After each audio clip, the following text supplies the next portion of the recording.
Howdy ho, guys and gals. Welcome back to the Traveling Den of Tools. And a lot of you have been sending me this article here from the Wall Street Journal. We're talking about what it was that caused the Made in America comeback for Craftsman to, well, fall flat on its face. And for those of you who don't know or don't have a subscription to the Wall Street Journal, they did a full in-depth dive on this. In fact, I'm quoted in the article and worked with the writer, spoken back and forth for several months about some of the issues and what our sources were and why we each felt this kind of thing happened. And I think that he and I both agree, our sources confirmed, and at the end, what the real takeaway is the fact that they were trying a new process that they could not get to work.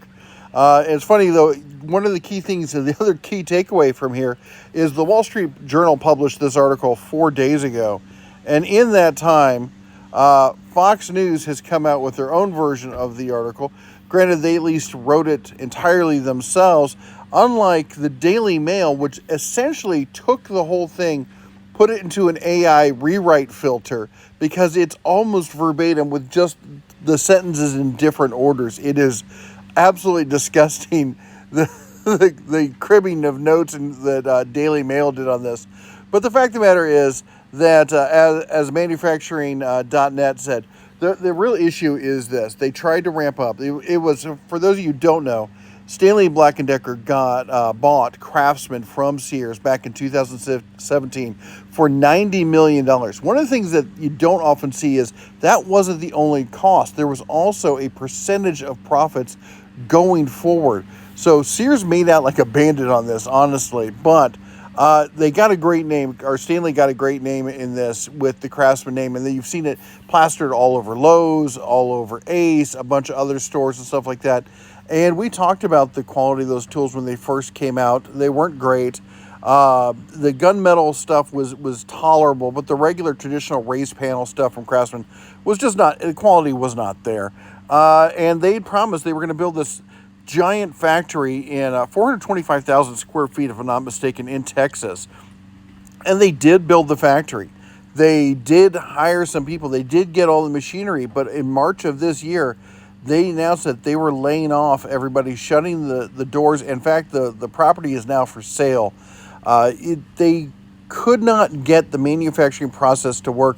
They ordered the manufacturing machines, the automated manufacturing machines, from Eastern Europe. And they, surprisingly enough, they didn't do what they were advertised to do. And unfortunately, what ended up was badly shaped tools, improperly broached sockets.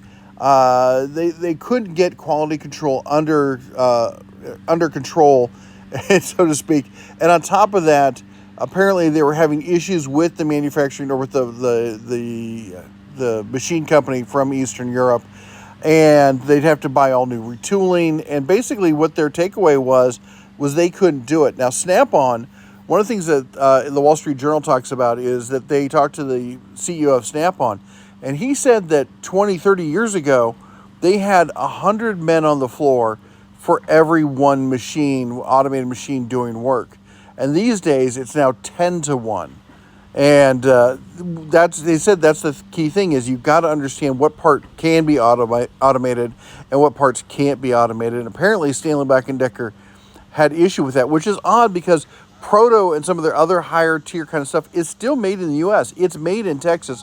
But of course, the cost that they sell those things at are closer to what you see from Snap-on. So that's to be, considered there. Anyway, the takeaway is that if you want to go read more on this, I'll put a link to the Wall Street Journal article down below. You can also read the article on Fox. I would avoid the Daily Mail. That is just some unscrupulous stuff there.